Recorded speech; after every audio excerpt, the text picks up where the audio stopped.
merci de l'invitation. Bonsoir à tous et à toutes. Je suis ravi d'avoir un public aussi nombreux dans un lieu tout aussi joli. Voilà. J'ai beaucoup de slides, donc je vais aller assez vite. Il y aura des questions après, mais s'il y a un truc qui est vraiment incompréhensible, il faut me le dire à la volée, comme ça je corrige tout de suite. Et c'est plus simple. C'est plus simple pour tout le monde. Alors, d'où je parle, je redis qui je suis. C'est souvent intéressant de savoir qui parle pour avoir une idée des prises de position qui vont derrière. Je vais vous parler du numérique responsable. Un petit peu de design. Je ne suis pas du tout designer, donc je vais probablement raconter des bêtises, mais du coup, ça déclenchera des questions et un échange intéressant. Et voilà, moi, je suis là pour que vous ayez le maximum d'informations en sortie. Donc, voilà, entre guillemets, toutes les questions sont bonnes. Je suis un peu à votre disposition pendant 7 heures. Donc, profitez-en. Donc, je m'occupe du numérique responsable dans une petite PME que vous connaissez peut-être, qui s'appelle la SNCF.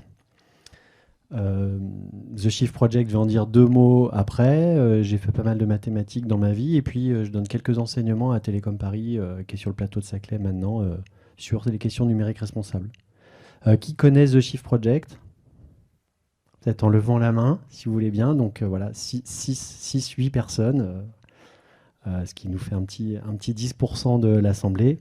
Donc c'est quoi? C'est un lobby, comme on dit en bon français, un groupe d'influence qui a été fondé par Jean-Marc Jancovici en 2010, autour de 2010, 2011, si je ne me trompe pas, et qui cherche à faire les 2 degrés, c'est-à-dire à limiter le réchauffement à plus de degrés en convainquant les décideurs. Donc c'est pas forcément l'équivalent de Greenpeace qui s'adresse à tous. Le Shift, sa cible naturelle, c'est plutôt les gens qui ont des postes à responsabilité, donc les chefs des grandes et moyennes entreprises, les institutionnels, les politiques, etc., etc., pour faire pivoter le système et essayer de contenir le réchauffement en dessous des 2 degrés, qui est la limite fixée par le rapport du GIEC pour se dire on va avoir des problèmes mais qui vont rester de l'ordre de l'admissible ou du traitable. Mais bon, je vous apprends rien. Un autre petit quiz. À quel âge moyen pensez-vous que les Français et les Françaises ont leur premier smartphone? Est-ce que vous avez une idée? Donc ça, c'est l'étude Médiamétrie de mars 2022. Ouais. Ouais, entre 13 et 14 ans. Autre chose? Autre réponse? Ouais, la parité, super. 11 ans. Qui dit mieux? 9 ans. Qui dit mieux? Bon, la réponse, c'est 9 ans et 9 mois. Et mon fils qui va rentrer en 6e, il m'a posé la question, il m'a dit « Ah, je veux mon smartphone, papa ». Je lui ai dit bah, « On en reparlera en seconde ». Et entre guillemets, il sait que je travaille sur la position des ordinateurs, donc là-dessus, il ne peut pas trop venir me chercher. Sur les appareils, peut-être, qui a un smartphone dans la pièce? Qui a un deuxième smartphone, s'il est honnête, qu'il utilise de temps en temps pour le travail, ou etc. Ouais, 2, 3. Qui a un PC dans la pièce? Ok. Qui a un deuxième PC, parce qu'il y en a un à la maison, éventuellement partagé avec d'autres, et un au travail? Ah ouais, la moitié. Je ne parle pas de la box, je ne parle pas de l'enceinte connectée, je ne parle pas du répéteur Wi-Fi, je ne parle pas de la voiture. La voiture, elles sont connectées ou pas. Quand elles reçoivent le signal GPS, c'est du passif, mais elles se mettent à émettre de plus en plus aussi. Donc voilà, on a tous plein d'appareils, plein de numérique partout. Moi, j'ai fait mon déclic en personnel autour de 2016. Je suis allé voir les gens du Shift et je leur ai dit il me faudra... il faut que le Shift s'attaque au sujet du numérique. Parce que dans l'INSEE, je ne sais pas si vous connaissez les catégories de l'économie, il y a les transports, il y a le bâtiment, je ne sais pas quoi, les services, l'industrie. Et puis le numérique, c'était invisible. Et donc j'étais allé voir le Shift, tout à fait prétentieux, je n'y connaissais pas grand-chose, en disant le numérique est en train d'exploser, ça va devenir un secteur macroscopique, il faut s'y coller parce qu'il va être contributeur d'émissions de gaz à effet de serre. Et le Shift m'a dit à ce moment-là, bon, on n'a pas trop les moyens de le faire, mais l'équipe s'est constituée en 2018. Mais j'avais ce sentiment qu'il y avait quelque chose qui tournait pas rond, un peu comme si j'étais dans la matrice. Voilà, donc peut-être dans la salle, il y a des gens qui hésitent à prendre une certaine couleur de pilule. Hein. Si je fais une métaphore, on a pas mal d'étudiants quand même qui font des prises de parole lors des remises de diplôme. Vous avez sûrement vu ça, AgroParisTech et d'autres, sur finalement les boulots auxquels je suis destiné, auxquels me prédestine cette école, ça ne me convient pas trop parce que, entre guillemets, ils font plutôt partie du problème que de la solution. Donc ces gens-là, disons qu'on les appelle des breakers, c'est-à-dire des gens qui vont essayer d'inventer un système alternatif ailleurs et de faire sécession. Donc disons que c'est la pilule pour connaître, pour voir la matrice de l'extérieur. Et puis l'autre pilule, ce serait de se dire, changeons les choses de l'intérieur. Voilà. Donc moi, je fais partie de cette catégorie. J'essaye à la SNCF de changer les choses. Et au Shift, on essaye de faire bouger les gens qui sont déjà en place. Parce qu'on considère que les grandes entreprises, de toute façon, elles sont là pour durer. Ça n'empêche pas qu'il y a un monde pour chacun, s'il y en a qui préfèrent faire sécession. Mais nous, on dit, faisons pivoter les acteurs en place. Parce qu'ils ont un effet de levier énorme. Et on va le voir dans le numérique. Alors, quelques chiffres. Je vais donner plein de chiffres, mais en gros, il faut retenir que tout ça, c'est exponentiel. Puis après, on regardera d'où viennent les exponentiels du numérique.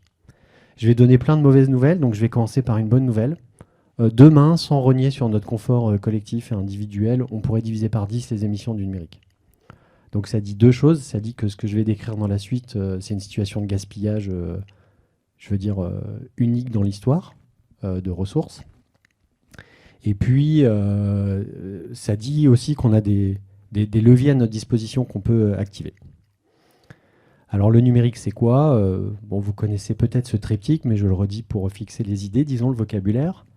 Les terminaux d'un côté, donc tout ce qui est smartphone, PC, tablette, capteur, tout ce qui est en bout de réseau, quoi, sur les feuilles, et puis qui a besoin d'échanger des données à travers le réseau, qui est au milieu, qui prend tout un tas de formes, câble transocéanique, antenne, satellitaire basse altitude, comme vous avez entendu parler avec SpaceX et Amazon qui lance son offre, qui fait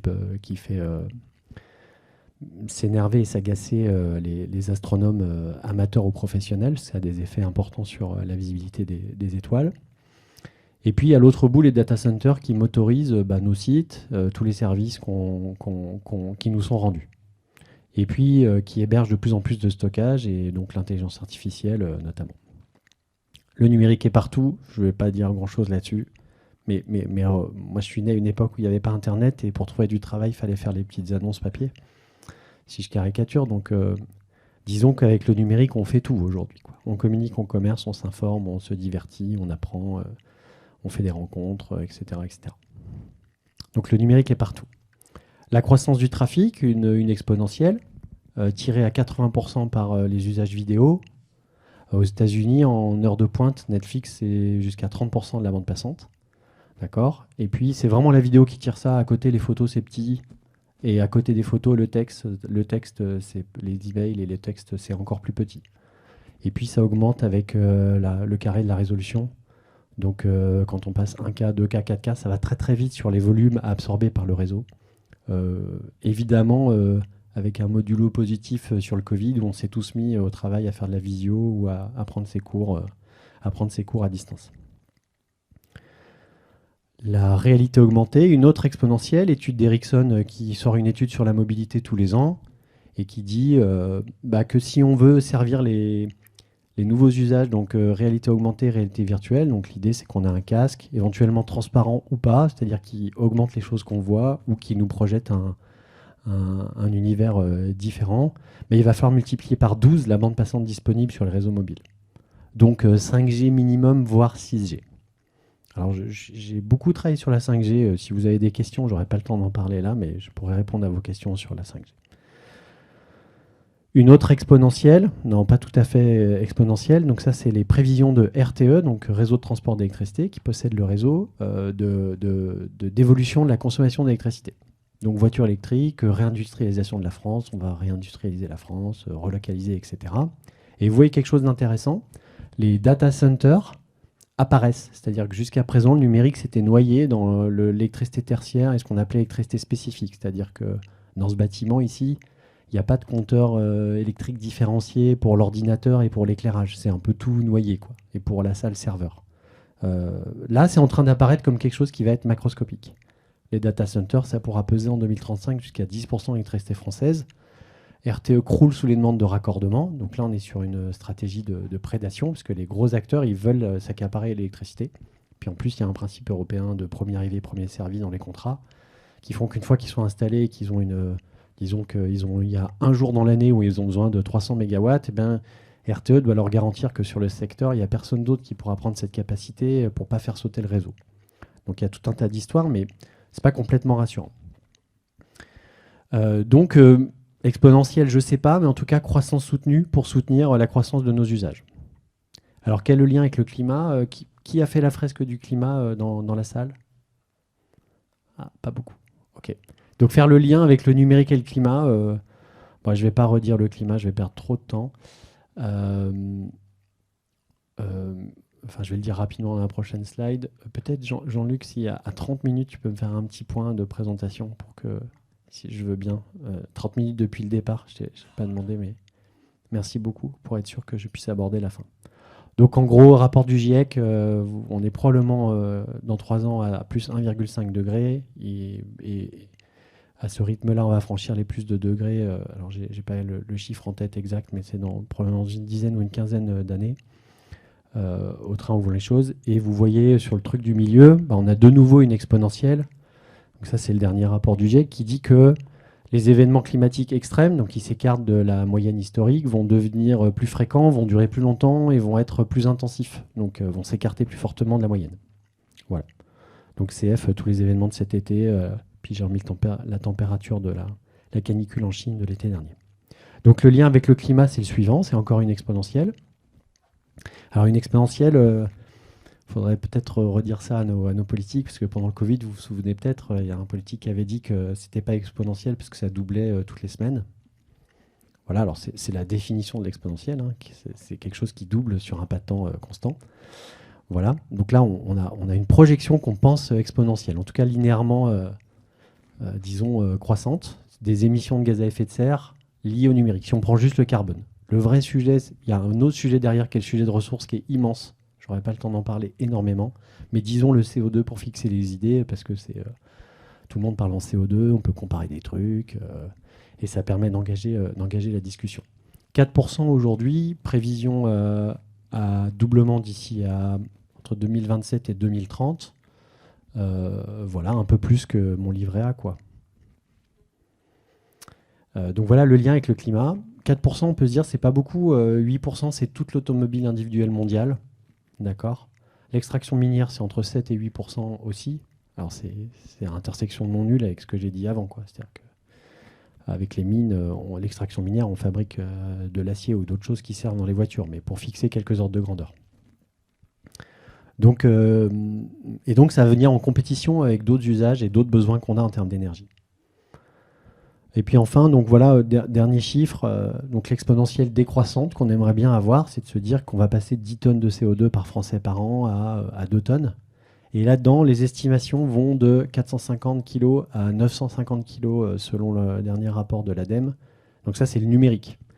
Donc on comprend que pour faire 2 tonnes par Français par an, si on met 1 tonne de numérique, ça va être compliqué de se loger et de s'habiller.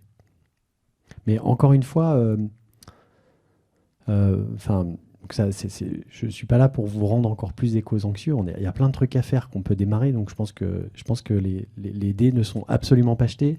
Je dis juste que dans les tendances actuelles, on n'est pas complètement engagé sur la bonne voie actuellement. Et puis enfin, le numérique, on dit 4% des gaz à effet de serre. C'est une estimation, c'est hyper compliqué à estimer. Dans ces graphiques-là, vous voyez que la taille des camemberts entre réseau, équipement, centre de données, elle n'est pas équivalente parce qu'en fonction des chercheurs et des hypothèses qui sont prises, parce que quand vous achetez un ordinateur, vous passez par un distributeur en France, qui est passé par un distributeur à l'étranger, qui est passé par un transporteur en bateau, qui est passé par une dizaine de filiales pour aller de l'extraction jusqu'à l'assemblage des composants. Donc à la fin, le mec est tout en bout en Chine, il n'est pas assujetti à une norme environnementale pour publier le bilan carbone. Donc on fait des hypothèses et on reconstruit ça a posteriori. Voilà. Mais grosso modo, ça fait 1000, quoi. Ça fait 1000 millions de tonnes, donc 1 milliard de tonnes de CO2 à l'année. Et c'est ça qui fait le 4% de nos émissions. Énergie grise. Donc cette slide-là, elle est faite là pour vous introduire ce qu'on appelle la systémique. De plus en plus, il est question de systémique. On entend parler de plus en plus ce terme dans les médias. C'est une science avec des méthodes spécifiques.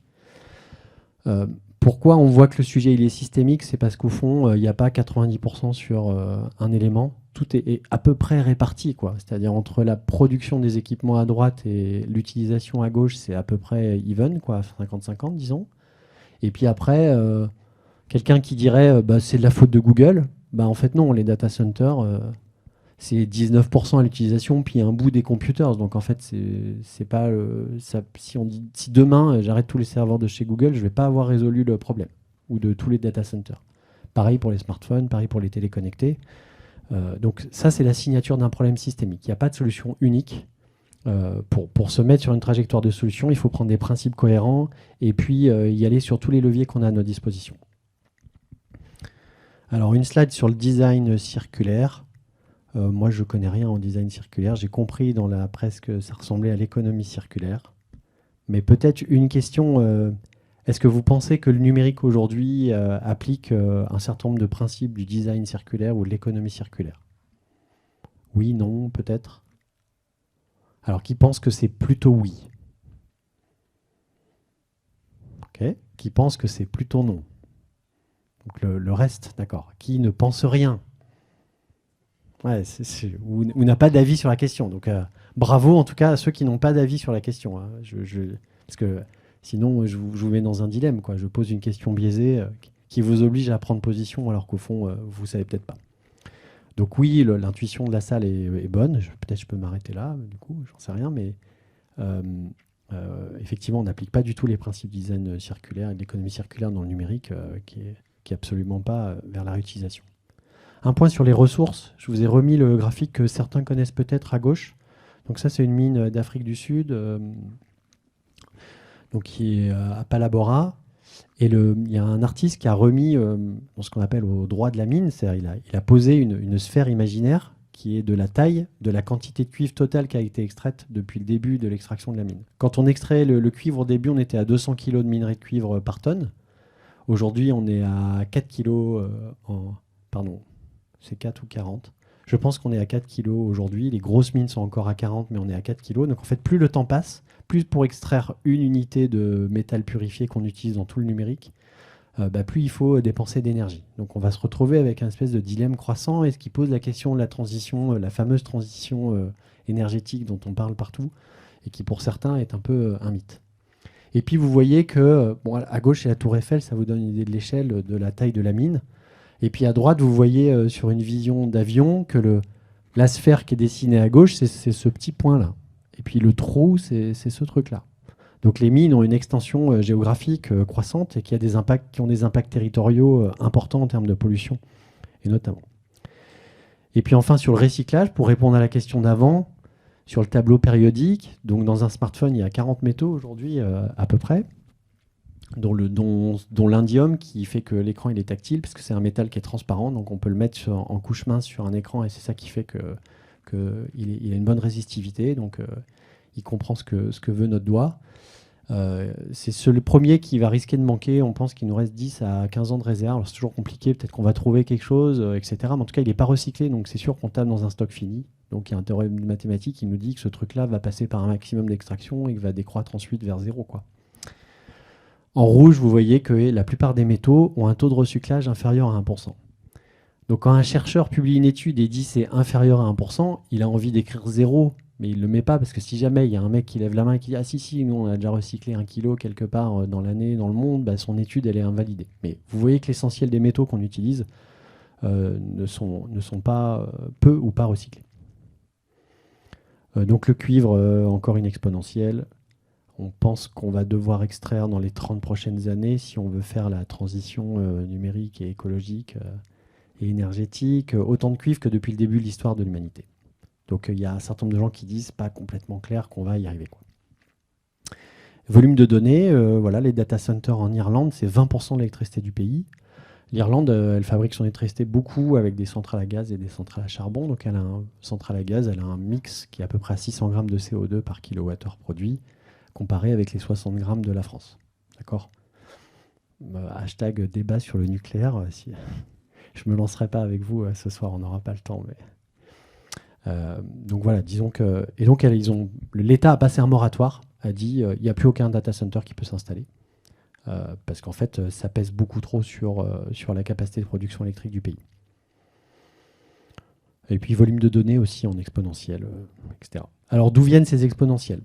On va faire une petite expérience de pensée ensemble, si vous voulez, pour illustrer l'effet rebond. Est-ce qu'il y a des gens qui ont entendu parler de l'effet rebond dans la salle ? Ah ben là, je suis content. 10, allez, je vais apprendre, je vais vous apprendre quelque chose. Vous allez imaginer que vous êtes locataire dans une copropriété, d'accord, qui est un peu vieillotte et c'est pas très bien isolé. Donc l'hiver, pour avoir 18 degrés, vous devez dépenser 100 euros. Et puis votre copropriété investit du jour au lendemain dans une nouvelle chaudière à condensation qui est plus efficace. Donc pour 100 euros par mois, vous allez pouvoir enlever votre pull et votre paire de chaussettes l'hiver et il va faire 20 degrés dans votre appartement. Et puis vous pourrez, si vous voulez, dépenser 50 euros et continuer à garder votre pull et vos chaussettes à 18 degrés. Donc la question c'est qu'est-ce que vous allez faire? En général, ouais. Donc 50 euros, ok. Toi, tu vas dire, je continue à rester dans mes conditions de confort actuelles pour faire des économies. Ouais.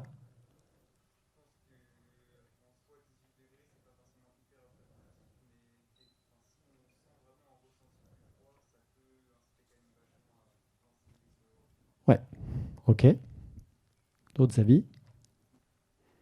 Bon, on a les deux positions, en principe, hein.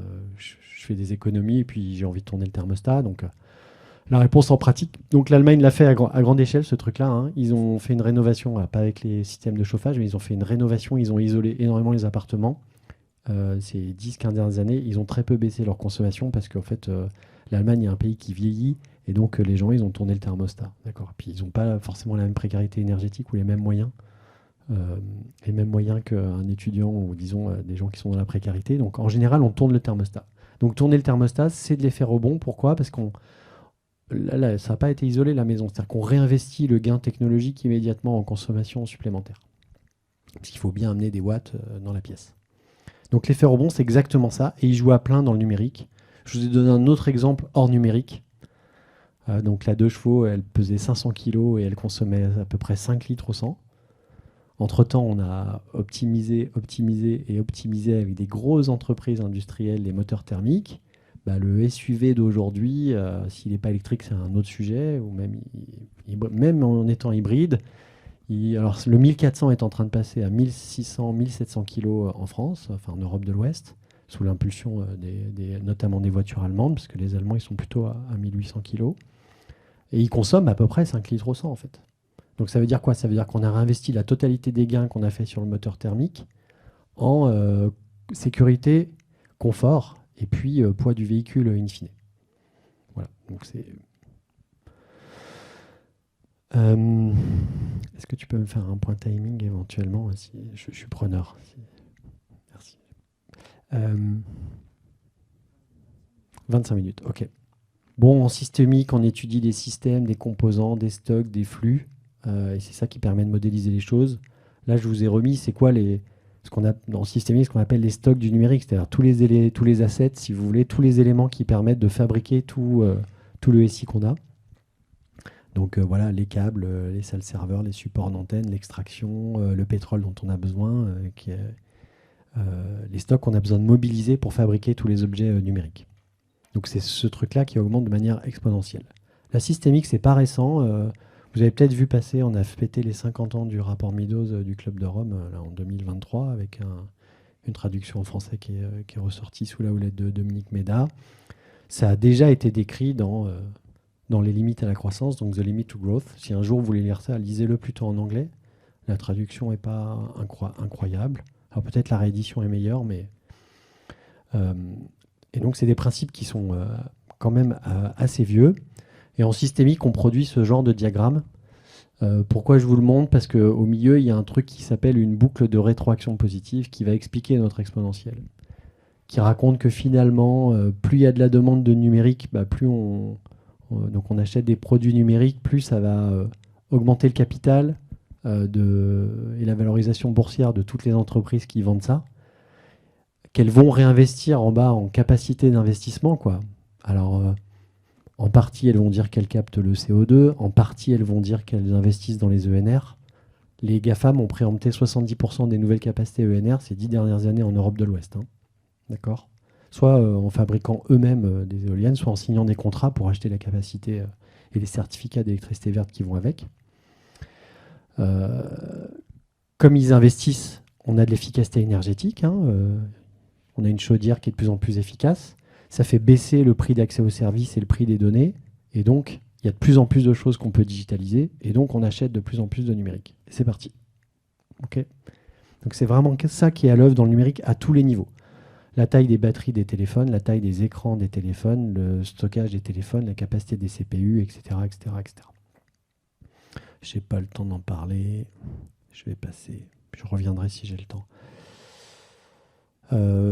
Si ça, c'est un exemple dans le numérique, sur la bande passante mobile, qui est intéressante avec peut-être vous rencontrerez ça dans votre vie. Et ce truc-là en haut, ça s'appelle une équation de Kaya, c'est-à-dire on dit, c'est une équation un peu tautologique, c'est-à-dire on dit le CO2, c'est le nombre d'utilisateurs multiplié par le débit par utilisateur, multiplié par les kilowattheures sur le débit, multiplié par le CO2 sur les kilowattheures. Donc ça se resimplifie tout entre le numérateur et le dénominateur. Mais ça permet de décomposer dans des choses qu'on va savoir calculer et sur lesquelles on va savoir faire des tendances. Le CO2 sur kilowattheure, c'est finalement le mix, le contenu carbone d'un kilowattheure. Donc ça, on sait faire. C'est ce qui se passe en sortie des centrales sur un pays, on sait calculer. Le gigabyte par utilisateur, c'est finalement la bande passante qui va être utilisée par utilisateur. Donc ça, les opérateurs mobiles, ils ont ce type de données. Et quand on met tout ça bout à bout, qu'on met d'un côté cette appétence pour le numérique et la croissance de la bande passante, et de l'autre, tous les gains qu'on fait en termes d'efficacité ou de mix électrique, quand on regarde la résultante, on est à... Alors CAGR, c'est la croissance, si on fait sur 5 ans, quelle serait la croissance annuelle qui redonnerait ce résultat en intérêt composé. Donc voilà, les accords de Paris, on est à moins 5%, disons. Si on veut faire les accords Paris, il faut que tous les secteurs baissent de 5% par an leurs émissions de CO2, donc un Covid tous les ans, en ordre de grandeur. Là, on est plutôt à plus 8, plus 10%. Donc on voit très bien cet effet rebond qui agit sur la bande passante mobile. Donc on est un peu dans cette situation-là. Et là, vous avez deux catégories de personnes, entre guillemets, si je caricature. Vous avez les solutionnistes technologiques à gauche qui disent qu'on va inventer les ailes dans cette voiture avant le crash. Et donc, on va pouvoir s'envoler et atterrir plus loin de manière tout à fait normale. Voilà. Avec les matériaux qu'on a dans la voiture et la technologie qu'on a dans la voiture. Et puis, il y a les décroissants, pour les mettre de l'autre côté, ou les réalistes technologiques qui ne font pas tellement confiance à ce pari que la technologie va encore nous sauver de l'ornière dans laquelle on est et qui disent, bon, voilà, il y a plusieurs scénarios, mais il y a un scénario, c'est j'ai un parachute derrière la voiture, j'ai un parachute, donc je mets mon parachute et je m'éjecte de la voiture. Donc peut-être la voiture va être détruite, mais moi je vais atterrir sain et sauf. Puis voilà, il y a plusieurs variantes. Voilà, même illustration. Donc cette exponentielle croissante, on voit, elle est liée à la manière dont les acteurs du numérique et dont plein d'autres secteurs fonctionnent. Et quand on creuse en fait ce sujet-là, on s'aperçoit qu'il y a un dénominateur commun. Donc c'est intéressant en systémique. On s'aperçoit que c'est lié au fait que les business plans de ces entreprises sont des business plans au volume. Netflix, il a intérêt à ce que vous passiez des volumes de plein de choses, de plus en plus de temps de votre écran. Puis comme les actionnaires n'en avaient pas assez, là il y a un Netflix Premium qui va arriver, c'est-à-dire si vous ne voulez pas de pub, il faut payer un peu plus. Google, il a un business plan autour des volumes de données qu'ils ont sur vous et le nombre de requêtes sur nous et le nombre de requêtes qu'il fait. Samsung, son business plan, sa capitalisation boursière, elle est indexée sur le nombre de téléphones qui vendent, de devices qui vendent tous les ans, etc., etc. Et ça, c'est un dénominateur commun à toutes les entreprises. Et peut-être là-dessus, juste une remarque au passage sur cette histoire de découplage. Donc le découplage, pour ceux qui n'en ont pas entendu parler, alors je ne suis pas économiste, je vais très mal l'expliquer, mais c'est cette idée qu'à un moment donné, on peut faire baisser l'impact environnemental, donc ici la consommation électrique, disons, tout en améliorant ou en augmentant les services qu'on rend, en rendant de plus en plus de services, parce que la technologie est tellement performante qu'elle nous permet de découpler les impacts de la valeur ajoutée qu'on produit. Donc là, on s'aperçoit que pour Meta et Google, ce n'est pas du tout ce qui se passe. La capitalisation de ces entreprises, elle est proportionnelle à leur consommation électrique.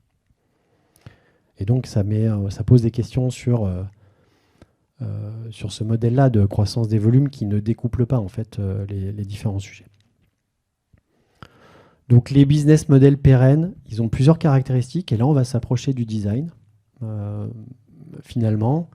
Ils vont favoriser la diminution du nombre d'appareils par utilisateur. Donc finalement, comment on design des appareils qui ont des fonctionnalités plus simples ou réutilisables et qui ne nous incitent pas à avoir plusieurs appareils différents pour plein de fonctionnalités différentes, même s'il y a de l'effet rebond. Quand on a un téléphone qui fait tout, avant, quand on oubliait son appareil photo au mariage, on ne faisait pas de photos au mariage. Maintenant, tout le monde a un téléphone et on fait quand même des photos. Enfin, je veux dire, on retourne à la maison chercher son téléphone plus que ses clés. Donc il peut y avoir des effets rebonds, il faut faire attention. Avec un matériel qui va avoir une très forte durée de vie. Et là, je le dis, c'est pas qu'une question de design. Enfin, je veux dire, si votre téléphone a une durée de vie de 3 ans, donc c'est 2 ans, rapport du Sénat, il y a 3 ans, la durée de vie d'un téléphone en France, il est changé au bout de 2 ans. C'est pas une question technologique, hein. C'est une question de design et organisationnel. C'est-à-dire, soit il n'est pas éco-conçu et du coup la batterie elle n'est pas amovible. Vous savez peut-être, l'Europe vient de réobliger tous les fabricants à rendre la batterie amovible. Donc ils ont dit c'est impossible en termes de design, on ne saura pas miniaturiser, mais ils vont tous le faire. Ouais, un quart d'heure, merci. Mais c'est essentiellement une question organisationnelle. Il n'y a aucun frein technologique à ce qu'un téléphone dure 10 ans, à ce qu'un PC dure 20 ans. Donc c'est plutôt une question collective de ce qu'on accepte, de ce qu'on nous impose ou pas, de ce que la régulation décide. Mais il n'y a pas de frein technologique. Et donc il y a des designs qui vont favoriser ou défavoriser ça. Google vient d'annoncer la semaine dernière que le Google Pixel 8 Pro, d'ailleurs c'est marrant, ils font pas de la com là-dessus, quoi. Ils font de la com sur on va améliorer vos photos, effacer les gens qui vous gênent sur les photos, etc. Mais en fait, ils ont annoncé 8 ans de support. D'accord ? Et eux, ils ont intérêt à faire ça pour rentrer sur le marché, parce qu'en fait, Google Pixel, il reste minoritaire après 10 ans d'investissement par rapport à Samsung et Apple et d'autres, et Huawei et d'autres. Donc, eux, ils veulent en faire un avantage concurrentiel. Mais moi, à la limite, quelle que soit la raison pour laquelle ils le font, 10 ans par rapport à 2 ans, on prend, quoi. Alors, côté design, quelques éléments. Alors, le design va venir à la rescousse. C'est un outil, et comme tous les outils, il va pouvoir favoriser des choses. C'est-à-dire vous pouvez manger des huîtres sans avoir de couteau à huîtres. Si vous avez un couteau normal, vous pourrez quand même couper des huîtres, ouvrir des huîtres, mais potentiellement, vous pourrez vous couper ou ça va vous prendre 10 fois plus de temps. Si je me risque à une métaphore. Alors, design, j'ai regardé un peu sur Internet, il y en a de partout, hein. Vous êtes au bon endroit, hein. Design circulaire, collaboratif, éco-design, design thérapeutique, design intelligent, design thinking, design résilient. Ouais, j'en ai oublié 1 million, quoi. Il y a du design de partout. Donc c'est probablement une bonne nouvelle pour vous. Si je vais sur le site de l'État, quoi, le design numérique, de manière assez sobre, l'EDA dit c'est rendre les services numériques plus simples, accessibles et agréables pour les usagers. Donc je ne sais pas si par rapport au design, ils oublient une dimension importante dans votre expérience ou définition du design que vous voyez dans vos cours. Moi, j'ai un peu compris, quoi, ce truc-là. À droite, je vous ai mis un exemple de design, parce que j'ai pas le temps de parler des low-tech ce soir, ce serait passionnant, mais un peu low-tech, quoi. Donc ça, c'est un truc qui cuit à basse température. Et le design, ça fait je sais pas combien de versions qu'ils font de ce truc-là, et il est super travaillé, quoi. Le truc, il est bombé, donc la vapeur, elle tombe pas sur les légumes, donc les légumes, ils gardent toutes les vitamines. J'en ai un chez moi, c'est super. Et c'est que de l'acier, c'est hyper facile à laver, ça marche sur tous les types de plaques. Donc ça, c'est un objet low-tech, en tout cas de ma lorgnette, qui est très bien designé, avec une durée de vie potentiellement de 30 ans. Je sais pas quoi, si j'applique ce qu'ils me disent pour en prendre soin, quoi. Et ça passe au lave-vaisselle en plus. Donc c'est incroyable. Et je redonne un chiffre qui n'est pas sourcé, évidemment, enfin qu'on donne souvent, mais en tout cas dans le numérique qui va s'appliquer très très fort. C'est peut-être même plus que les décisions de design, donc à la conception, c'est ça qui va piloter les impacts environnementaux au final. Peut-être vous connaissez le Fairphone. Qui dans la salle connaît le Fairphone ? Ouais, une petite moitié, ça fait plaisir. Bon, je le prends. Pour ceux qui ne connaissent pas, le Fairphone, c'est un téléphone éco-conçu, donc. Puis ils font leur bilan carbone, tout ça. J'ai pas d'action chez eux, mais je les connais bien, je les aime beaucoup. Ils sont sincères, ils regardent l'environnement, puis ils essayent de payer correctement, qu'il n'y ait pas d'enfants qui travaillent dans les mines. Je n'ai pas abordé tous les aspects humains, mais il y en a. Et de payer correctement les hommes et les femmes qui travaillent dans les usines d'assemblage. Donc voilà le design de ce truc-là. Je ne sais pas si vous voyez, mais il y a des petits modules avec différentes couleurs et avec un petit tournevis qui est fourni avec, on peut changer les modules du téléphone. Donc il pèse un tout petit peu plus lourd qu'un téléphone normal, mais celui que j'ai dans la main, il était garanti 6 ans, et le Fairphone 5 qui vient de sortir, il est garanti 8 ans. Et ils vont essayer de faire 10 ans. Et après, c'est des histoires de guerre et de brevets, parce qu'il y a une puce dedans, et le mec qui fabrique la puce, il veut vendre plus de puces, donc il ne s'engage pas vraiment auprès de Fairphone pour garantir le truc, mais Fairphone veut quand même faire les développements à la place du fondeur de puces, etc. etc. Donc il y a ces patterns d'obsolescence programmée qui sont à l'œuvre dans le numérique à fond. Et comme c'est pas recyclé au bout du bout, Stéphane Richard, le patron d'Orange, il y a 3 ans, qui disait mais on a des bacs de recyclage dans nos 600 boutiques en France, il n'y a pas de souci, passons tous à la 5G, c'est génial. En fait, il ment, quoi, parce que qu'est-ce qu'on récupère dans un téléphone comme ça? On va récupérer 3 métaux essentiellement, l'or, le platine et le cuivre. Et puis les autres métaux, ils sont dispersés à l'état de traces. Soit on ne sait pas faire du tout de manière physico-chimique, soit ça prend trop d'énergie et personne ne veut financer ça, quoi, de récupérer les 300 mg de molybdène qu'il y a dans un téléphone. C'est un chiffre faux, mais c'est pour vous donner un ordre de grandeur. Donc le design est très important. Moi, j'aime bien le design addictif, c'est-à-dire, en tout cas, je vois le lien avec le design. C'est cette idée qu'on va faire les choses pour que par défaut, la personne qui utilise, elle devient dépendante. En tout cas, elle l'utilise de plus en plus. Donc je suis une victime du design addictif de YouTube qui me fait des recommandations que j'adore. Et après, sur le reste, je fais attention, mais sur YouTube, j'avoue que j'ai du mal. Donc chacun peut mettre sa plateforme préférée à la place. Et donc c'est pour ça que, en tant que parent, vis-à-vis de nos enfants, on est un peu... on se dit, ok, à quel moment peut-on retarder le démarrage de cette addiction, quoi, considérant qu'elle a quand même des impacts non négligeables pour un enfant sur la construction de son cerveau et de sa pensée, etc., etc. Et j'aime bien cette citation que je vous ai remise en bas, j'ai trouvé intéressant. Le problème est que certaines équipes créent des applications que les gens aiment trop. Donc, qui fait du UX UI design numérique dans la salle, là? Ok. Ah oui, beaucoup, d'accord. Voilà. Non, mais je sais pas quoi dire. Enfin, il y a probablement des trucs super à faire. Enfin, voilà. Je fais de l'informatique tous les jours avec des collègues qui font du design. On essaye de faire des trucs super, quoi. Je tente une classification, donc c'est archi faux. Hein, j'ai fait ça il y a une semaine après une demi-journée de recherche. Donc, disons pour lancer la discussion, quoi. Si j'ai plus le temps, là, tu me feras un top. On peut s'arrêter là, mais après, j'ai encore quelques conseils perso à vous donner pour repartir sur une note positive. À gauche, donc business as usual, quoi. On aimerait bien que ce soit le monde d'hier, disons, pour prendre. En tout cas, on a envie que ce soit le monde d'hier parce qu'il est un peu délétère pour l'environnement et qu'on pense au shift qu'il y a des solutions. Donc ces fameux designs fondés sur la croissance des volumes. J'en ai parlé, quoi. Impossible de réparer un iPhone. Là, les iPhones sont en train de mettre en place. La puce de l'iPhone va enregistrer les numéros de série de toutes les pièces. Et donc, si vous changez une pièce, elle va changer le numéro de série. Et donc, Apple va pouvoir soit bloquer, soit ralentir votre téléphone parce qu'elle considère que vous ne l'avez pas fait réparer comme il faut au magasin Apple. Les mises à jour de Windows 11. Donc, à la SNCF, c'est plusieurs dizaines de milliers de PC.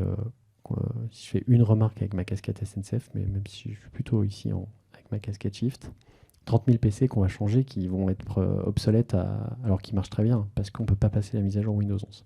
Et le business model de Netflix. Des trucs qui sont pas mal, donc au milieu, c'est-à-dire on ne remet pas en cause le modèle libéral et le modèle libéral peut s'accommoder d'un cadre régulé. Et dans ce cadre régulé, on peut faire des choses tout à fait intéressantes. Cocorico, c'est Thierry Breton qui est commissaire européen, qui est l'ancien patron de France Télécom, qui est un Français qui est très très actif sur ces sujets-là depuis plusieurs années à la Commission européenne. Il a fait passer plusieurs directives, notamment autour du recyclage du lithium, sur les questions de ressources, cette histoire de batterie amovible, l'histoire du câble Apple, où après 12 ans de négociations, Apple a plié, parce qu'au fond, il ne peut pas se passer du marché européen en termes de vente, puisqu'il veut continuer à croître. Donc, quelque part, c'est un rapport de force opérationnel, quoi. Il aurait pu dire Apple, tant pis, je ne change pas le design de mes téléphones et je garde mon câble Thunderbolt, pour ceux qui ont un Apple. En fait, c'est pas vrai, quoi. Il veut avoir le marché européen et l'Europe dit, en fait, c'est soit USB-C, soit rien. Et ben, ça s'est bien passé, ils ont changé le câble. Et puis peut-être des designs autour de la sobriété, donc qui postulent les limites planétaires, qui les prend comme hypothèse scientifique validée, qui dit bah ok, le numérique on ne sait pas bien recycler, du coup on va faire durer le plus longtemps possible, et puis on va mettre pas trop de fonctionnalités dedans, et puis on va essayer de réutiliser au maximum les trucs. Alors pour terminer, qu'est-ce qu'on peut faire à titre individuel? Je vais redire des choses que vous savez déjà, mais disons avec cette vision maintenant systémique, et puis si je reprends les 5 R qui s'appliquent assez bien au numérique. Donc combien j'ai d'appareils? Est-ce qu'ils sont tous utiles? Je vous ai mis un radio-réveil, moi j'ai mis ça dans ma chambre, et donc je fais plus de YouTube le soir, parce que mon téléphone il reste à la cuisine. Non mais ça a l'air de rien, mais c'est un pattern. Finalement, je design mon environnement pour qu'il me pousse à prendre des bonnes habitudes. Donc je vous invite à pas du tout minimiser ce type de choses, quoi. Le Fairphone que je vous ai remis à droite sur les bonnes pratiques. Qu'est-ce qu'on peut refuser? Donc là, c'est la question, est-ce qu'on accepte, je sais pas quoi, la clé USB qu'on nous donne en cadeau ou ce téléphone qu'on veut nous offrir? Vous êtes peut-être un peu vieux, mais quand vous étiez jeune, peut-être vos parents vous ont offert un téléphone ou une tablette à un moment. Est-ce qu'on a besoin d'un four connecté? Est-ce qu'à Noël, on se fait des cadeaux électroniques ou on trouve autre chose? Est-ce que la domotique à la maison et cette enceinte connectée qui va vous donner la météo, c'est complètement indispensable? Voilà. Réduire, donc là, pour réduire dans le numérique, c'est étendre la durée de vie du téléphone. Alors à droite, je vous ai remis un acteur qui s'appelle Framework. Est-ce qu'il y a des gens dans la salle qui connaissent Frame.work? Ok. Alors c'est quoi Frame.work? C'est un peu sur le principe du Fairphone avec un ordinateur qui peut être réparable et puis on peut personnaliser Ouais, c'est exactement ça. Voilà. Donc PC réparable modulaire. Ça fait 20 ans qu'il y a des boîtes qui essayent de faire ça, mais en fait, comme il n'y a rien qui est normé, etc., ils se cassent tous la gueule. Framework a des chances de réussir. Ils ont une traction, enfin voilà, une attractivité très importante. Tout le monde suit ce qu'ils font. Voilà. Je vais recevoir le mien à Noël pour tester. Parce que mon PC, il est au bout, il a 12 ans. On réutilise. Donc, iFixit is your new best friend. Donc, c'est ce site qui donne l'indice de réparabilité et donc et qui va donner tous les tutos pour réparer, changer un écran, changer un truc. Donc, qui aide quand même à prolonger la durée de vie de tout un tas de choses. Et voilà. Et puis enfin, 2 dernières slides. Si vous souhaitez creuser ces questions-là, je vous ai donné quelques liens. Donc, des liens médiatiques, c'est toujours orienté politiquement. Donc, vous pourrez ne pas être d'accord avec les propositions que je vous fais. De toute façon, quelque part, ne faites pas confiance à... Ouais, je sais pas si je peux... Ouais, je peux voir. J'ai une fenêtre qui... Ouais. Ne faites pas confiance à tout ce que je vous ai raconté ce soir. Prenez les supports, regardez toutes les sources et faites-vous votre propre idée, quoi. Moi, je vous donne ce conseil-là. Disons quelques pistes. Il y a une newsletter qui est assez très sympa, qui s'appelle Limite numérique, qui est en français. C'est hyper intéressant ce qu'ils font. Il y a des belles infographies, des super propositions. À droite, Blast, je mets. Est-ce qu'il y en a des gens qui connaissent Blast? Ok. Médias indépendants. Donc financé uniquement par sur fond, enfin voilà, qui dépend de personnes qui a beaucoup de pouvoir entre guillemets, qui essaient d'être très indépendants. Et sur les questions écologiques, ils ont 2 chroniqueuses qui font un vrai travail de fond. Donc il y a assez peu de bêtises, voire voilà, c'est difficile de trouver une bêtise dans ce qu'ils racontent et ils ont des invités intéressants. Donc dans le paysage médiatique, ça fait du bien de ne pas avoir que le monde.fr ou les Échos ou que sais-je. Donc je vous recommande d'aller voir Blast, il y a plein de vidéos YouTube en accès libre, et puis après on peut leur donner un peu d'argent si on en a. Et puis des choses en anglais, The Guardian aussi, qui couvre depuis 15 ans ou 20 ans maintenant les questions écologiques de manière tout à fait sérieuse, avec des articles très documentés. Et puis un podcast en anglais qui s'appelle Green.io, c'est un Français qui fait ça, et il fait venir plein de gens du monde entier pour discuter numérique responsable en anglais. C'est tout. Quelques lectures. Je vous fais 3 recos de lecture et j'aurai terminé. Donc la guerre de l'attention à gauche sur cette histoire de l'économie de l'attention. Voilà, on a un secteur économique à part entière qui est basé sur le fait de capter notre attention, parce que finalement c'est le bien le plus précieux qu'on a d'une certaine manière. C'est à quoi on s'intéresse, à quoi on passe notre temps comment on oriente ce que va faire notre cerveau. Je vous recommande, c'est intéressant, c'est très documenté. Donella Meadows, donc ça a été traduit en français, là, Thinking in Systems, donc la pensée systémique. Voilà. Alors, moi je suis ingénieur, ça m'a passionné, je ne sais pas si ça vous passionnera, mais c'est très facile à lire, très facile d'accès, et puis petit à petit le niveau augmente pendant le livre, pour comprendre comment la systémique peut nous montrer que tout est interconnecté. Parce que là on est parti du numérique, on a tiré plein de choses, quoi. On a tiré le CO2, on a tiré les designs, on a tiré les business plans des entreprises, donc on a tiré, on n'a pas eu le temps de tirer l'utilité du numérique pour d'autres secteurs, mais on aurait pu discuter de ça, sur le solutionnisme technologique et l'IT for Green, comme on appelle ça. Et puis Les Furtifs de Alain Damasio, je ne sais pas si certains l'ont lu. Ouais. Très bien, tu as aimé? Ok. Donc moi je vous recommande Damasio, qui est un auteur explicitement politique, quoi. Mais donc là, il a postulé un truc qui s'appelle le technococon, c'est-à-dire sa pensée, c'est de dire le réel, c'est ce qui résiste. Et actuellement, on nous entoure d'objets. Alors c'est super, ils sont très bien designés, ils ne résistent pas finalement. Vous êtes à un clic de n'importe quelle information, tout est fluide, tout est facile, quoi. C'est facile à brancher, c'est facile à utiliser. N'importe quelle personne qui a 10 doigts peut utiliser un téléphone. Mais justement, le réel, c'est ce qui résiste. Donc si on utilise trop ces objets, on s'éloigne du réel d'une certaine manière et de notre sensibilité. Donc là, quand je dis ça, je ne parle pas au nom du shift, hein, je vous donne un ressenti personnel sur un livre, mais vous aurez compris. Voilà, je vous remercie, je suis à disposition pour vos questions.